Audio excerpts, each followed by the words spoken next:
ओम श्री गणेशाय नमः। ओम श्री परमात्मने नमः। सभी गीता प्रेमी साधकों को सादर प्रणाम के साथ जय श्री कृष्ण। पूर्व श्लोक में भगवान ने यह बताया कि तत्वज्ञ योगियों के कुल में जन्म लेने वाले को पूर्व जन्मकृत बुद्धि संयोग प्राप्त हो जाता है और वह साधन में तत्परता से लग जाता है। अब शुद्ध श्रीमानों के घर में जन्म लेने वाले की क्या दशा होती है, इसका वर्णन आगे के श्लोक में करते हैं। अध्याय 6 श्लोक क्रमांक 44। पूर्वाभ्यासेन तेनैव नीयते यवशोऽपि सः जिज्ञासुरपि योगस्य शब्दब्रह्माति वर्तते। अर्थात वह यानी कि श्रीमानों के घर में जन्म लेने वाला योग भ्रष्ट मनुष्य भोगों के परवश होता हुआ भी उस पहले मनुष्य जन्म में किए हुए अभ्यास यानी कि साधन के कारण ही परमात्मा की तरफ खींच जाता है, क्योंकि योग यानी समता का जिज्ञासु भी वेदों में कहे हुए सकाम कर्मों का अतिक्रमण कर जाता है। अभी इसकी व्याख्या जो परम श्रद्धेय स्वामी रामसुखदास जी ने अपने ग्रंथ में समझाई है, वो हम प्रस्तुत कर रहे हैं। पूर्वाभ्यासेन तेनैव नीयते यवशोऽपि सः। योगियों के कुल में जन्म लेने वाले योग भ्रष्ट को जैसी साधन की सुविधा मिलती है, जैसा वायुमंडल मिलता है, जैसा संग मिलता है, जैसी शिक्षा मिलती है, वैसी साधन की सुविधा वायुमंडल संग शिक्षा आदि श्रीमानों के घर में जन्म लेने वालों को नहीं मिलती। परंतु स्वर्गादि लोकों में जाने से पहले मनुष्य जन्म में जितना योग का साधन किया है, सांसारिक भोगों का त्याग किया है, उसके अंतःकरण में जितने अच्छे संस्कार पड़े हैं, उस मनुष्य जन्म में किए हुए अभ्यास के कारण ही भोगों में आसक्त होता हुआ भी वह परमात्मा की तरफ जबरदस्ती खींच जाता है। फिर है अवशोऽपि।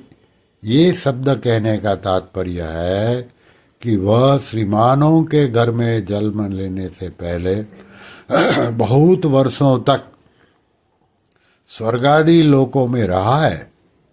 वहां उसके लिए भोगों की बहुलता रही है और यहाँ साधारण घरों की अपेक्षा श्रीमानों के घर में भी भोगों की बहुलता है। उसके मन में जो भोगों की आसक्ति है, वह भी अभी सर्वथा मिटी नहीं है, इसलिए वह भोगों के परवश हो जाता है। परवश होने पर भी अर्थात इंद्रियां, मन आदि का भोगों की तरफ आकर्षण होते रहने पर भी पूर्व के अभ्यास आदि के कारण वह जबरदस्ती परमात्मा की तरफ खींच जाता है। कारण यह है कि भोग वासना कितनी ही प्रबल क्यों न हो, पर वह है असत ही। उसका जीव के सत स्वरूप के साथ कोई संबंध ही नहीं है। जितना ध्यान योग आदि साधन किया है, साधन के जितने संस्कार हैं, वे कितने ही साधारण क्यों न हो, पर वे है सत ही। वे सभी जीव के सतस्वरूप के अनुकूल हैं। इसलिए वे संस्कार भोगों के परवश हुए योग भ्रष्ट को भीतर से खींचकर परमात्मा की तरफ लगा दे ही देते हैं। फिर है जिज्ञासूरपि योगस्य शब्द ब्रह्माति वर्तते। इस प्रकरण में अर्जुन का प्रश्न था कि साधन में लगा हुआ शिथिल प्रयत्न वाला साधक अंत समय में योग से विचलित हो जाता है तो वह योग की संसिद्धि को प्राप्त न होकर किस गति को जाता है, अर्थात उसका कहीं पतन तो नहीं हो जाता। उसके उत्तर में भगवान ने इस श्लोक में और इसके उत्तर में भगवान ने इस लोक में और परलोक में योग भ्रष्ट का पतन न होने की बात इस श्लोक के पूर्वार्ध तक कही। अब इस श्लोक के उत्तरार्ध में योग में लगे हुए योगी की वास्तविक महिमा कहने के लिए योग के जिज्ञासु की महिमा कहते हैं। जब योग का जिज्ञासु भी वेदों में कहे हुए सकाम कर्म और उनके फलों का अतिक्रमण कर जाता है, अर्थात उनसे ऊपर उठ जाता है, फिर योग भ्रष्ट के लिए तो कहना ही क्या है, अर्थात उसके पतन की कोई शंका ही नहीं है। वह योग में प्रवृत्त हो चुका है, अतः उसका तो अवश्य उद्धार होगा ही।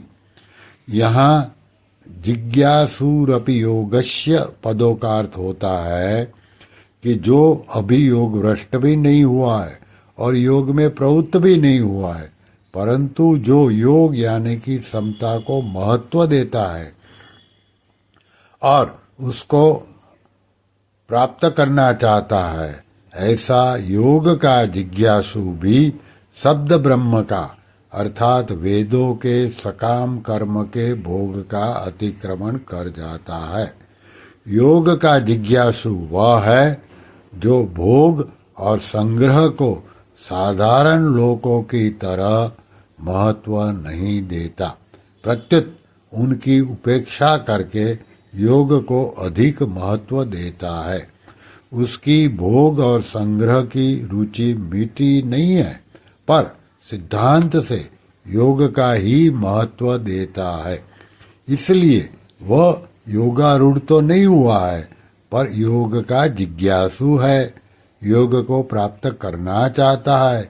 इस जिज्ञासा मात्र का यह माहात्म्य है कि वह वेदों में कहे सकाम कर्मों से और उनके फल से ऊंचा उठ जाता है। इससे सिद्ध हुआ कि जो यहाँ के भोगों की और संग्रह की रुचि सर्वथा मिटा न सके और तत्परता से योग में भी न लग सके, उसकी भी इतनी महत्ता है, तो फिर योग भ्रष्ट के विषय में तो कहना ही क्या है। ऐसी ही बात भगवान ने दूसरे अध्याय के 40वें श्लोक में कही है कि योग यानी कि समता का आरंभ भी नष्ट नहीं होता और उसका थोड़ा सा भी अनुष्ठान महान भय से रक्षा कर देता है, अर्थात कल्याण कर देता है। फिर जो योग में प्रवृत्त हो चुका है उसका पतन कैसे हो सकता है? उसका तो कल्याण होगा ही, इसमें संदेह नहीं है। श्री कृष्ण शरणम मम, श्री कृष्ण शरणम मम, श्री कृष्ण शरणम मम। ओम